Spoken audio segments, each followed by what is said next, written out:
Hi, I'm attorney Sean Mays with the Mays Law Firm. I'm an attorney in Pennsylvania, and I help people deal with debt and debt issues. Today, we're talking about Chapter 7 bankruptcies and how you qualify. If you have any comments or questions as we're streaming, feel free to leave those below, but let's get to it. All right, so today we're talking about the Chapter 7 means test. And keep in mind, we're going to go over some of the basics here about what the means test is and how you qualify to eliminate debt through bankruptcy. This is just going to be a summary and help you ask questions when you finally meet with an attorney. But this is not going to teach you everything you need to know. So that's just a little disclaimer here. So do you qualify for a Chapter 7 bankruptcy? We basically going to take 3 steps to find that out. The first thing we're going to do is determine your current monthly income. Once we do that, we are going to compare your current monthly income to the median income in your state. If your income is below the median, then congratulations, you qualify.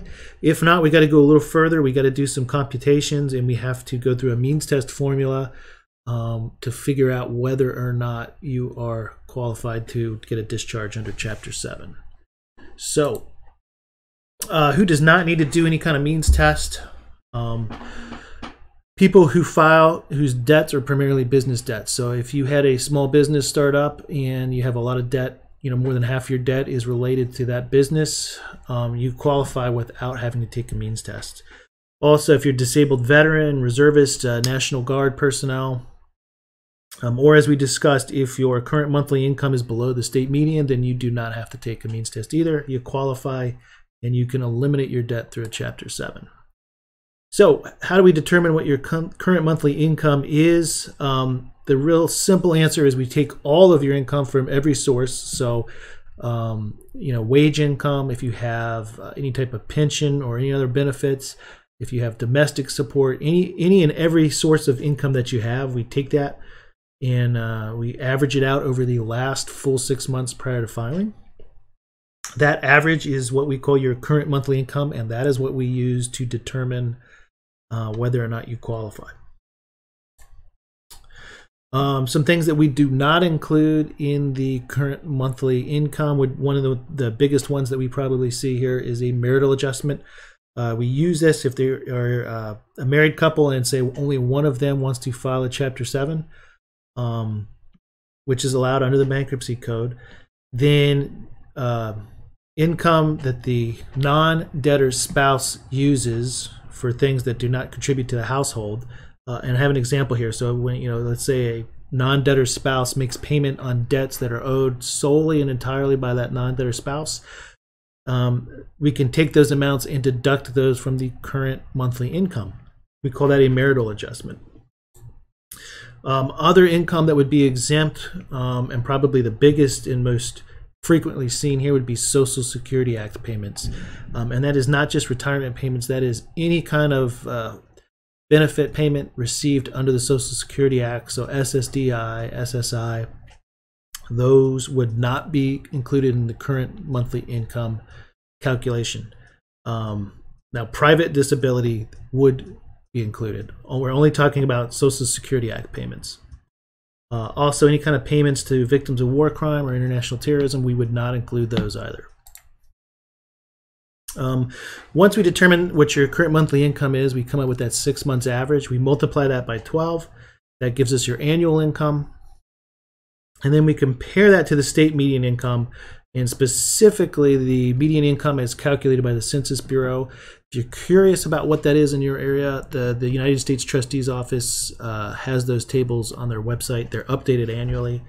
And you would compare your household to the state median income of the same household size.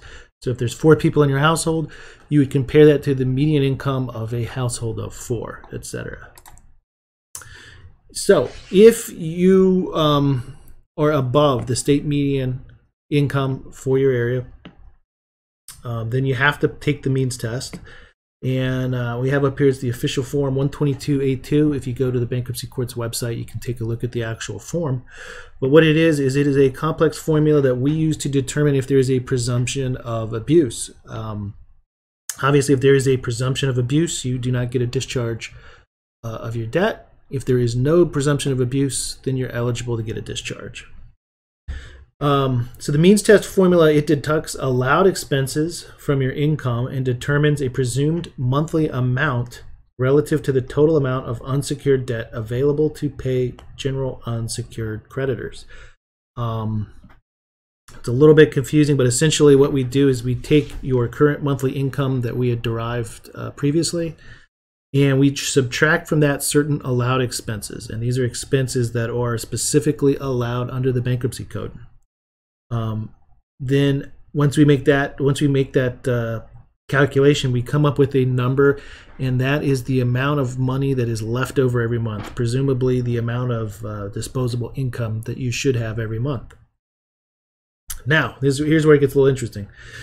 A presumption of abuse arises if that presumed monthly amount, so in other words, those expenses subtracted from your income, if we multiply that by 60, so 5 years of your monthly disposable income, if it is not less than the lesser of these two numbers, then the presumption of abuse arises. So essentially, what we do is we take your 5-year disposable income, so that's 60 months of your monthly disposable income, and if it is greater than either $7,700 or 25% of your unsecured debt, or just greater than $12,850, then a presumption of abuse arises, and you're not qualified to get a discharge under Chapter 7 of the Bankruptcy Code.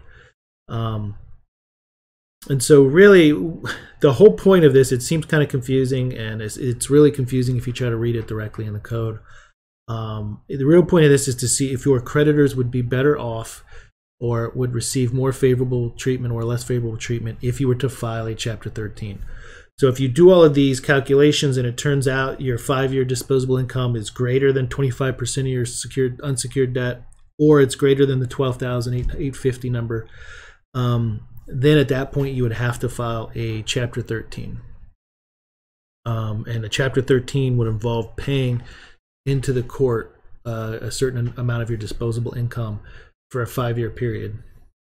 So that is it in a nutshell. That is the Chapter 7 means test. And there we go. That's it in a nutshell. If you have any questions or concerns, please feel free to comment below. As always, thanks for watching. And if you got any other suggestions on ideas for content or other things you got questions about, put it in the comments. Thanks.